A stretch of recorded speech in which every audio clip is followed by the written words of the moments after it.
Col Deborah Nayebare, Deputy Director of Pension, Gratuity and Compensation.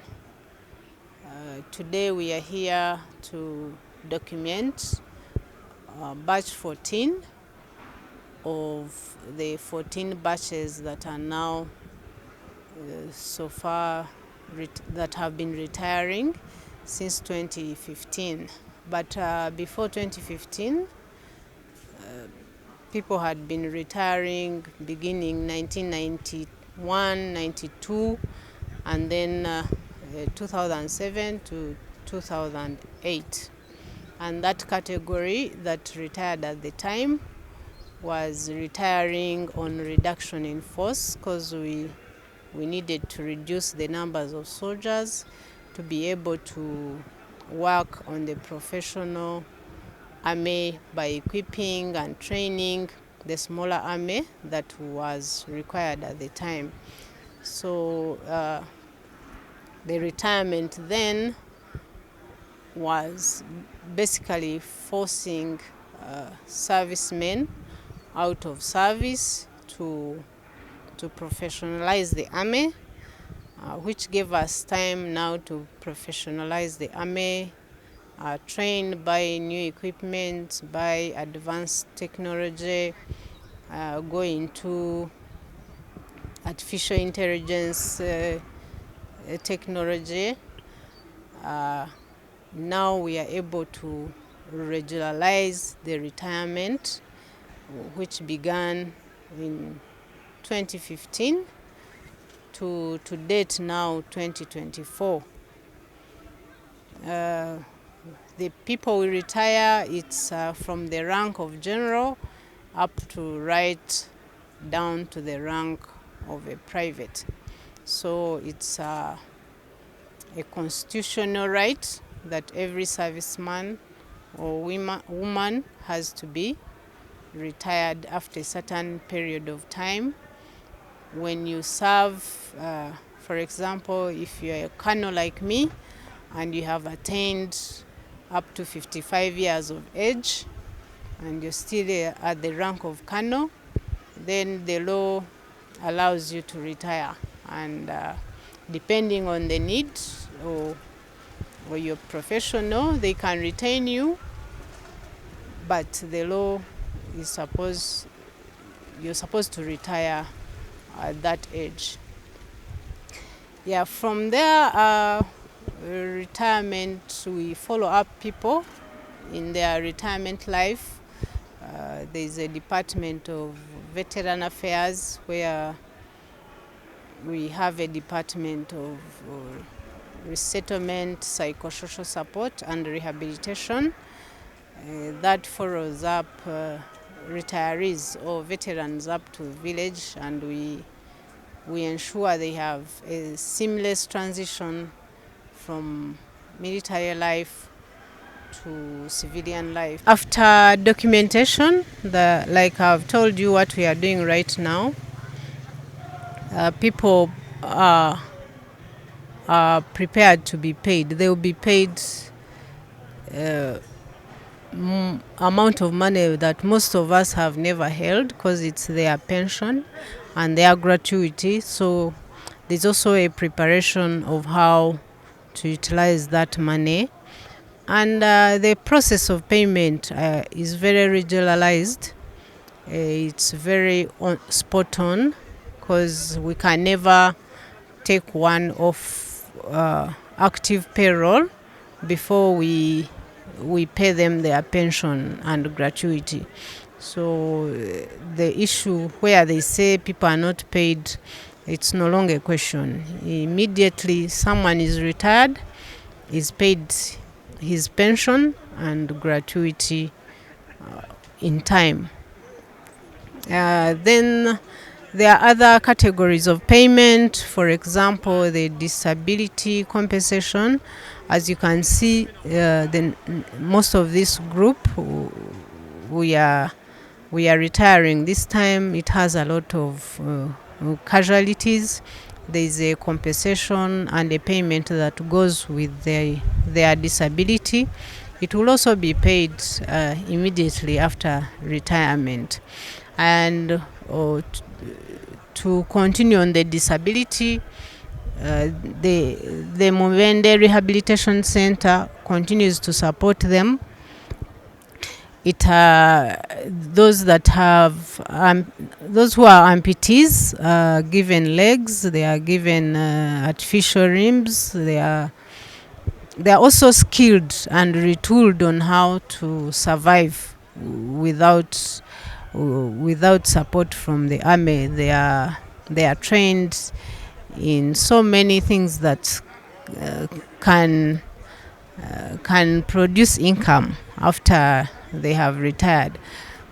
For example, there's a big training school in Mubende Rehabilitation Center that retools or skills the casualties, and also trains them on how to make their legs, how to make their arms. Even the civilian people who can come can purchase such things in the center. Then also about payment, when you retire, we pay you pension up to 15 years, or reduced pension, what we call reduced pension, up to 15 years. Then from there, we give you full pension until death. So our veterans are really taken care of, and their payments are very regular. I've not had a time where veterans have missed their pension. We had a challenge in the past years where the economy was still not well, or we were not doing well, and our people would retire and spend some time without any payment. But we have been working backwards, trying to call whoever has never been paid to come, and even this is a call. Or if you know you have not been paid and you're out there, you're a pensioner, you're a veteran of UPDF, please come and report to our offices in Mbuya, and we document you and you start getting your payment. Also, we do pay the families of our deceased comrades until for 15 years, and also pay for the children until they are 21 years. And if you're out there, you know your father was a soldier and you have never been paid, please reach out to our offices and we work out. We have been doing a pension payroll verification process that I think we did it in 2022, and some people were cut off payroll because they never turned up. And if you know you used to get your pension or you used to get your survivor benefits, and since 2022 you've been cut off payroll, you're wondering why. It's because you never turned up for verification, or when we were verifying, you did not satisfy our verification team. So please put your paperwork together and come to our military headquarters in Mbuya, or you come to our offices in town, Clement Hill Postal Building. As we all know, once you're a soldier, you're forever one. Retirement today doesn't mean you have closed business with your UPDF. From here, they have to belong to the reserve force, and the reserve force has a mandate to task them once in a while, or when they think there's a need for them. So they should be alert and keep on standby for retasking. Also, under reserve force, they can participate in activities like veteran circles, where they go and belong to certain circles, and they keep with their colleagues. They keep their economy active, because if you belong to a certain circle, then that means you're able to borrow money, or you're able to get services from our department, especially the RPR department, and also under if you're still under reserve, you can train, and also you can be deployed, and this will help them in a socio-economic transformation. As we all know, that's our outcry. If you can transform a household, that means the whole country is able to have a stable economy. So they shouldn't go home and relax and wait for the time to be called out. They have to continue participating, and also they have to continue be involved in the UPDF activities and services. Also, something I would want to mention to the retirees, to try and get involved in government services like PDM, like Operation Wealth Creation. And also they shouldn't go home and see things that are happening in their communities and keep quiet. They should be our ambassadors out there to ensure we stabilize this country, because most of these retirees, they are the best, or they began with the struggle that has brought this peace. So they shouldn't think their work has ended with retirement. In fact, now they have to go and test whether what they fought for or what they were doing is the reality, or what they were doing, can it be sustainable? Is the peace sustainable without them in their fields, without them in battle? So that would be my argument. And also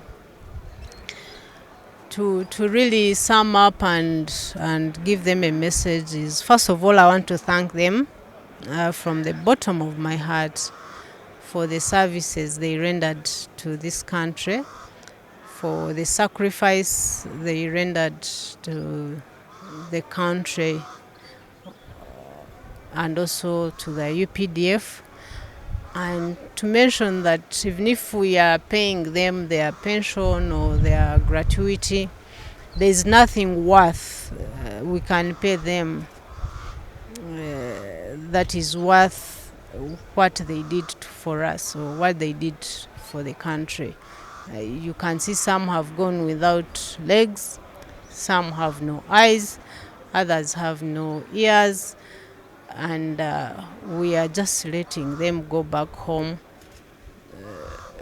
not the way they came. It's a sacrifice that not everyone can do it. It takes a special heart. It takes a good citizen. It takes a patriotic citizen to go through what they've gone through and conclude without any complaint, without much that was given to them. If you know our history, even the payment was just enhanced recently. People are getting very little pay, and they would do much than we were paying, or than we expected them to do. So really, my message is thank you very much. When you go, just keep in touch with the army, because you're still with us until we also find you there either way.